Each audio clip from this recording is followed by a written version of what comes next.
నిజామాబాద్ నగరంలో మానవీయ ఘటన చోటు చేసుకుంది. సొంత అన్నదమ్ములే తనని తీసుకొచ్చి బయట వేసిన ఘటన వెలుగు చూసింది. నేను 1979లో కండక్టర్గా అపాయింట్మెంట్ అయినా, 2014లో రిటైర్మెంట్ అయినా, 2021లో మా భార్య చనిపోయింది. జూలైలో నాకు పక్షవాతం వచ్చింది సార్. బిడ్డల్ని చదివించిన పెళ్లి చేసినావా? చూస్తా సార్, చదివించిన పెళ్లి చేసిన. నిజామాబాద్ నగరంలో మానవీయ ఘటన చోటు చేసుకుంది. గత 4 రోజులుగా కూడా తన కుటుంబ సభ్యుల్ని ఎవరైతే ఉన్నారో ఆ వ్యక్తిని తీసుకొచ్చి బయట రోడ్డు పక్కన పాడేశారు. ఇంత దారుణ ఘటన అంటే చాలా కాలంగా ఆర్టీసీలో తను డ్యూటీ చేశాడు. 2014 రిటైర్డ్ అయ్యాడు.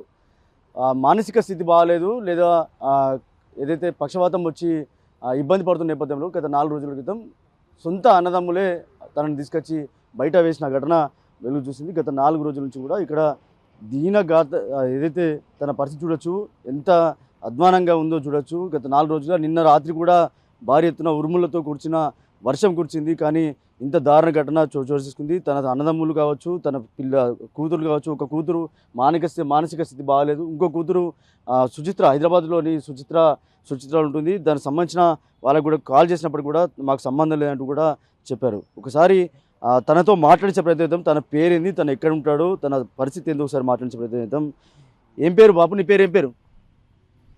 నా పేరు కామెడీ ఉల్లయ్య. ఎవరు తీసుకొచ్చి పడేసారు? నేను 1979లో కండక్టర్గా అపాయింట్మెంట్ అయినా, 2014లో రిటైర్మెంట్ అయినా. దాని తర్వాత ఇంటర్నెట్ ఉన్నా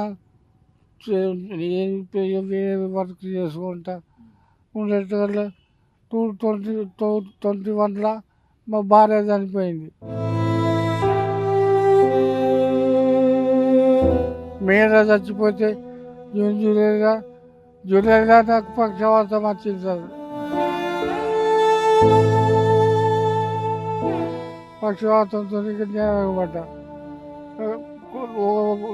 సంవత్సరం తిరిగిన అటు ఇటు మెల్లగా 2 సంవత్సరం తర్వాత దాకా ఈ గత పట్టుకుంటే లేస్తలేదు.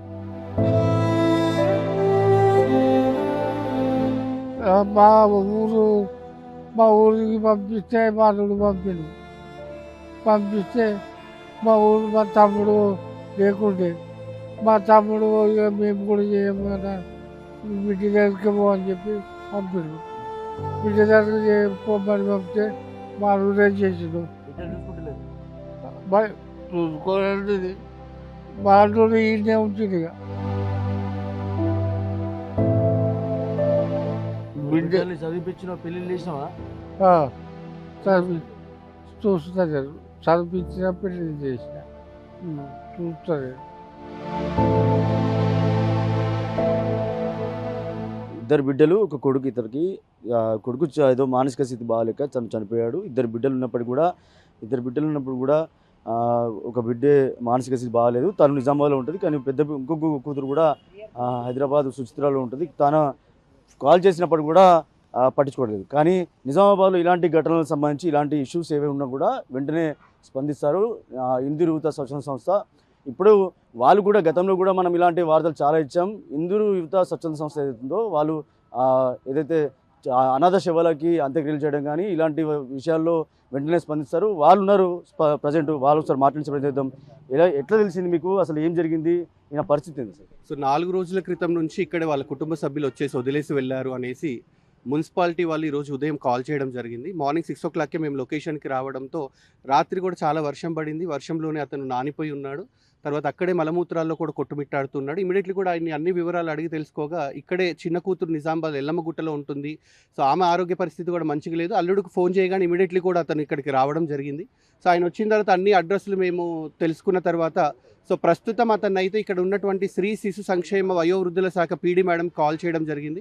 సో మేడం కూడా ఇమీడియట్లీ కూడా రెస్పాండ్ అయ్యారు, సానుకూలంగా స్పందించారు. మరి ఆయన ఎవరు చూసుకోలేనటువంటి పరిస్థితుల్లో రాంపూర్లో ఉన్నటువంటి ప్రభుత్వ అనాథ వృద్ధాశ్రమానికి తరలించడానికి కూడా మేడం అక్కడ ఉన్నటువంటి వాళ్ళతో మాట్లాడింది. సఖీ కేంద్ర టీం కూడా ఇక్కడికి వచ్చారు. ఇప్పుడు సఖీ కేంద్ర వెహికల్లో ప్రస్తుతం అతన్ని అయితే అక్కడికి షిఫ్ట్ చేయడం జరుగుతూ ఉంది. ఇది ఓవరాల్గా నిజామాబాద్లో జరిగిన విషాద ఘటనకు సంబంధించి ప్రస్తుతం అయితే తనని ఒక ఆశ్రమానికి తరలిస్తున్నారు. ఇలాంటి ఘటనలు తరచూ జరుగుతూనే ఉంటాయి. కానీ 4 రోజుల క్రితం 4 రోజులుగా ఇక్కడ తనను తీసుకొచ్చి కుటుంబ సభ్యులు కావచ్చు, లేకపోతే అన్నదమ్ములు కావచ్చు, తీసుకొచ్చి ఇక్కడ పాడేశారు. తన పరిస్థితి కూడా చెప్తున్నాడు. ఎప్పుడు నేను ఉద్యోగం చేశాను, ఎప్పుడు రిటైర్డ్ అయ్యాను, కానీ బిడ్డలు ఉన్నారు, అన్నదమ్ములు ఉన్నారు, తీసుకొచ్చి పడిచారు, నన్ను చూసుకోవట్లేదు అనే విషయాన్ని చెప్తున్నాడు. కానీ ఇలాంటి ఘటనలు మరోసారి పునరావృతం కాకుండా చూసుకోవాల్సిన బాధ్యత అటు కుటుంబంలో ఉండొచ్చు. అలాగే ఇలాంటి విషయంలో వెంటనే స్పందిస్తున్న స్వచ్ఛంద సంస్థలు కావచ్చు, ఇటు ప్రభుత్వ అధికారులు కావచ్చు, ఇలాంటి ఘటనలో స్పందిస్తున్న నేపథ్యంలో ఇలాంటి ఘటనలు మరోసారి కాకుండా చూడాల్సిన బాధ్యత అయితే ఉందని చెప్పుకోవచ్చు. కెమెరా పర్సన్ సందీప్తో రాజేష్, బిగ్ టీవీ, నిజామాబాద్ నుంచి. For more videos like this, subscribe Big TV channel.